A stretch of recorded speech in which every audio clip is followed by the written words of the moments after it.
Près de chez vous se trouve une entreprise qui emploie des personnes aux talents différents. Elles exercent un métier que vous ne connaissez peut-être pas ou mal. L'atelier d'agencement Crouzet à Roubaix, par exemple, conçoit et fabrique des meubles sur mesure. De la table de réunion, d'exposition à l'agencement de magasins. L'entreprise exerce ses talents pour les commerçants, les particuliers, mais aussi les hôpitaux ou les musées. Rangés, exposés, habillés, chez Crouzet Agencement, on sait aménager les espaces. Alors nous sommes une équipe d'une vingtaine de personnes. Donc il y a une partie qui travaille dans un bureau d'études. Donc on va dire il y a 6-7 personnes qui travaillent dans les bureaux pour écouter les clients et puis comprendre ce qu'ils veulent et après construire avec eux le meuble, l'agencement dont ils ont besoin. Donc c'est des gens qui travaillent sur ordinateur, qui travaillent avec des logiciels. Et donc des logiciels qui font des plans en 2 dimensions ou en 3 dimensions, hein, parce qu'il y a plein de gens qui ne savent pas lire des plans. Ensuite, il y a une deuxième partie, une deuxième équipe qui, elle, construit ce meuble. Donc on a un atelier avec des machines simples, assez traditionnelles, comme des toupies, des ponceuses, des scies, et des machines plus évoluées, comme les commandes numériques qui sont reliées aux ordinateurs et qui sont capables de faire des dessins, des découpes très complexes. Et ensuite, on a une troisième équipe qui, elle, va prendre le meuble et va l'installer. Ludovic est en charge de la gestion des projets de A à Z, qui comprend le contact clientèle, la mise en plan, la fabrication et le suivi de production.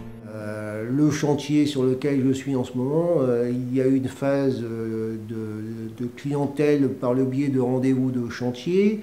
Il y a une phase de préparation de ce chantier via le bureau d'études. Il y a une phase de production, donc dans ce moment-là, on se trouve beaucoup plus en atelier. Et ensuite, il y a une phase de pause où on va se trouver en permanence sur un chantier. Donc, on est constamment amené à changer d'endroit et d'environnement différent. Je passe 100% de mon temps sur ce dossier et je suis en ce moment même principalement au bureau d'études pour l'établissement des plans en vue de la fabrication et ensuite de passer 100% de mon temps sur le chantier pour la réalisation de la pose. Dans l'atelier de l'entreprise, on retrouve le responsable des travaux, Michel, qui met toute son expérience à profit pour réaliser des commandes toujours différentes.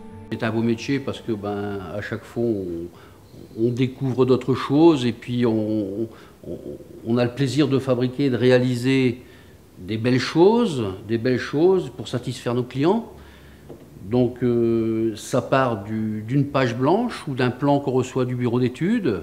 Ensuite, chaque panneau est scié à la scie. Après, nous passons aux assemblages, nous plaquons les champs et puis nous montons pour réaliser ce genre de mobilier, tout type de mobilier. Et puis dans notre métier, c'est jamais la même chose, quoi. Donc ça peut être aussi bien du mélaminé, du stratifié, du verre, de l'inox. On doit s'adapter aux nouvelles quincailleries. Les quincailliers sortent régulièrement des nouveaux produits qu'il faut adapter pour les mobiliers. Et puis à chaque fois, c'est des découvertes, quoi. Et puis c'est un plaisir de réaliser des belles choses, quoi, voilà. Laissez-vous tenter par les métiers de l'agencement et de la menuiserie, ils ne laissent pas de bois.